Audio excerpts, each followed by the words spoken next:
Certainly, it was well, one, because in high school I was really good in school. I got very all A's, whatever. Never had to study or anything. And then after the injury, it was a little bit different. And I was so used to just being able to read something one time and never having to look at it again, and then getting straight A's on all the tests. And it wasn't like that at all. So along with me struggling to get from my dorm room to my class in the heat and humidity of I can't Miami. even imagine, man. Yeah, it's hard. And Miami fall only it was 18 months after my injury. Yeah. It was very tough. And then along with that, I was going to physical therapy on my off day.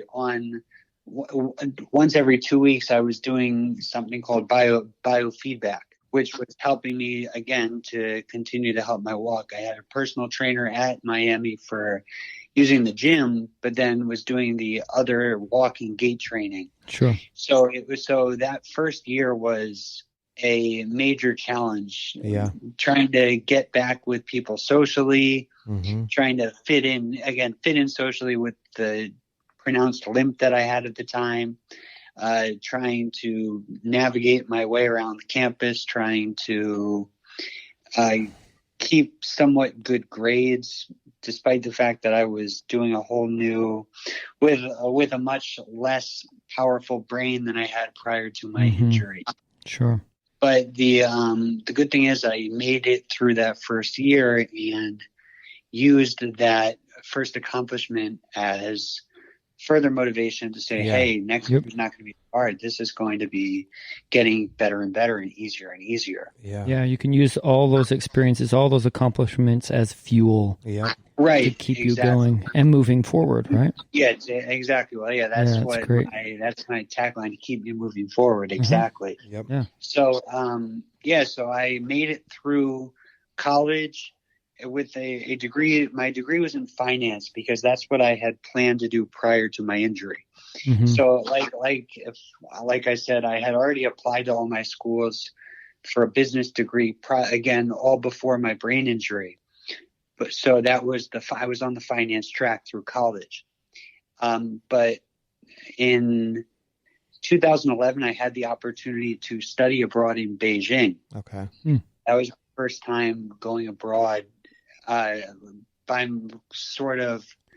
myself. Yeah, that's a big accomplishment. After my injury. Yep. Yeah. And I believe I wrote that in what the turning point was, because I went with 3 other classmates from Miami, and after 2 weeks, all they were doing really, it was like an hour class a day, but then they were just touring the rest of the time. And that was way too much for me. It was way too much walking, and I was slowing them down. They were getting frustrated. I was getting frustrated. Then the professor was too. I wasn't able to learn as well because I was tired all the time. So after 2 weeks, I met with my professor, and I told her that I was going to drop the class and stay in Beijing by myself rather than continue with the class as they went on to Shanghai. And those 2 weeks were what I look back on as a major turning point for me, a huge confidence booster, because I did it. I made it. I worked out with a professor to have a private tutor for the rest of the 2 weeks rather than nothing at all. Yeah, right. I was able to meet people. I made friends. And do you speak Chinese? I speak Mandarin. Okay. Yes. Mandarin, yeah. Cool. Yeah, that's why I had studied it prior to my injury, and I had continued it into college. Yeah. Okay. So I'm not fluent, but I know enough to get by.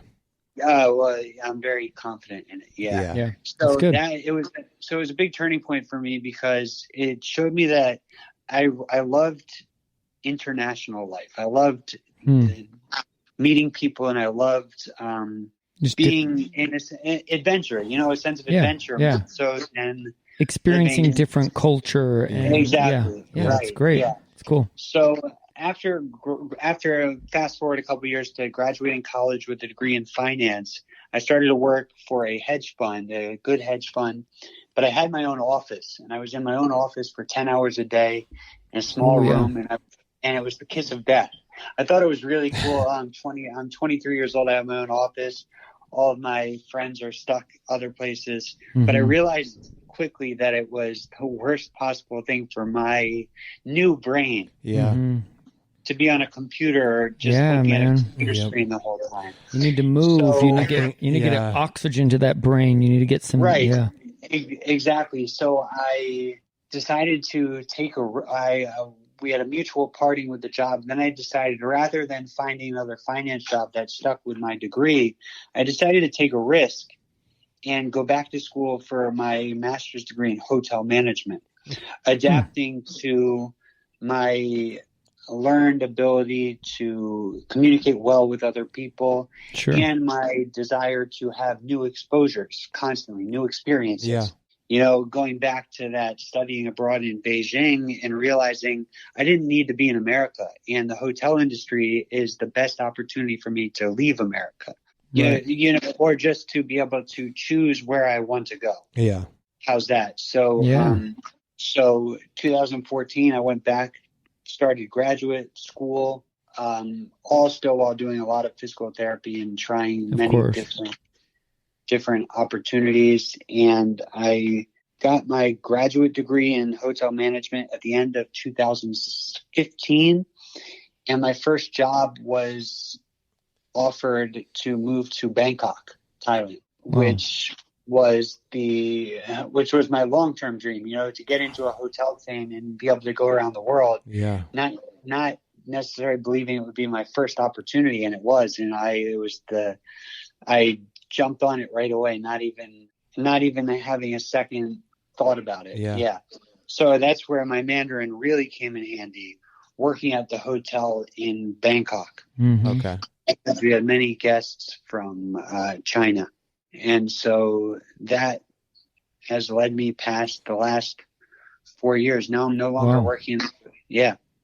And that's a short synopsis about me. Wow. Are you're back in Miami then, right? Now I've been stuck here since the virus hit. My family wanted me to come back just back in March when things were starting to get bad. Yeah. And now Bangkok, Thailand's doing really well, but the borders have been shut. Yeah, exactly. And that's why they're doing well. So I'm waiting on my opportunity to get back, hoping in the next 3 weeks to get back to normal life. Yeah, we're all hoping that we can go back to normal life. Man. Oh, man. But sticking with the keep moving forward idea, I've been getting better here, which has been fantastic. You know, I've been biking. My dad and I are up to like 1,400 miles of biking, and so I've lost like 20 pounds. Yeah. And I've had a number of surgeries on my arm to help my right arm continue to improve. And my walking has improved. So it's been exciting. It's been a good opportunity. What are some of those surgeries you had on your right arm? The right arm, I had tendon extension surgeries. Okay. So I have for anyone, if they can picture it, I have a flexion pattern from my brain injury that, like a lot of other people, my right hand, my right arm I've got spasticity all over my body, but the right hand and right arm. That sounds familiar. Yes. My right hand and right arm are the worst, and I went through the gamut of getting 40 Botox shots every 3 months for years, like many of the rest of us. And I have a baclofen pump in my stomach, and that works. That has helped out my legs a lot, but predominantly do you know what baclofen is? Yes, I take it. Right. Yeah, he does. Oh, okay. All right. Yeah, I got the pump so that I wouldn't have the potential negative, just slowing down side effects that it has. And I've had I've got my second one. I got it reinstalled in 2016. Okay. But so I've had that since 2010. But my right arm was still tight. And so we met with the doctor at the University of Florida. My dad has been the ultimate patient advocate from the beginning, which is very important to for anyone who watches this, that listens to this, that having someone to fight for you is an incredible benefit. And it's been an incredible benefit for me. He found this doctor at the University of Florida that offers these tendon extension surgeries. So he opens up my arm and my forearm, and he cuts the tendons so that and stretches out my hand so that as it heals more open. Okay. It fills in. Yeah, that's something I'm gonna look into for sure. Yes, highly suggest. Yeah. I've had it done a bunch of years ago, and I just had it redone for my hand. I've been posting a lot of videos recently, having really good success with it, which is awesome. Again, it serves as a great motivator to keep me going and moving forward and forward and forward. Yeah, for sure. That's exciting to me because I struggle with spasticity and stuff like that, and my right hand is super closed and I can't extend it, and so that's exciting for me. Sure. Yes, I'll send you whatever link. I had one other girl asking me about the same surgery. I don't know too much about the formal names for it, but reaching out to at least that specific hospital will give you a good idea. Okay. Again, they could at least tell you like where you could find one in this area, or what the surgery is, and you can look it up. The beauty of the internet today. Yeah, for sure.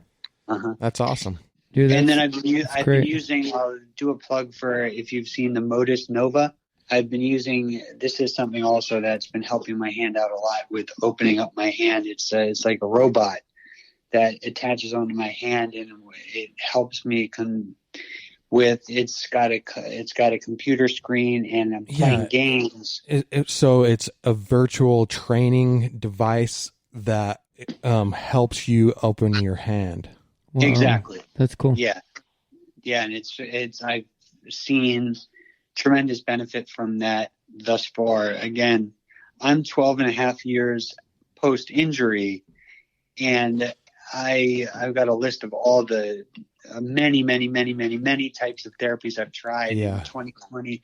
It's exciting if I feel that something new can benefit me. So I'm very quick to say great things about it when it is helping me. So I had the opportunity to go to a trial, like a medical trial for stem cells, and they injected them right into my brain, into the most damaged area. All right. And so I don't know, like they used the amount they used, but I noticed like more changes in my mental state or mental, and then physical. So that's cool. Okay, all right. Hey, it's we have looked into stem cells as well, and I'd be interested after our call to get any further information from you that I can about that. Yeah, that's cool. For anybody else that's listening that's interested in what he was talking about, you can go to Modus Nova Instagram. I was just looking at it, and they got lots of information there, and they can direct you to other places. That's really cool. Yeah, I think it's great.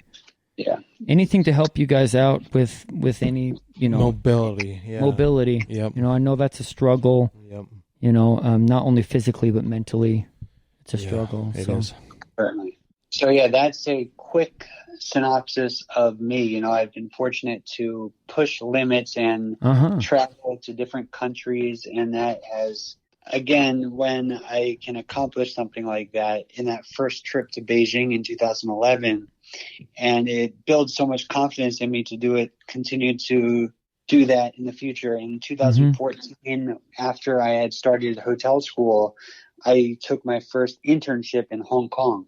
Didn't stay in the United States. I decided, hey, if I'm going to work, why not work abroad? Why not live a little bit, So, cool. Again, and it's certainly been a struggle, but the struggle is made worth it. Yeah. When you so this might be this might be a something longer to answer, but what is it, do you think, that's deep down in you that keeps you driven to move forward? What is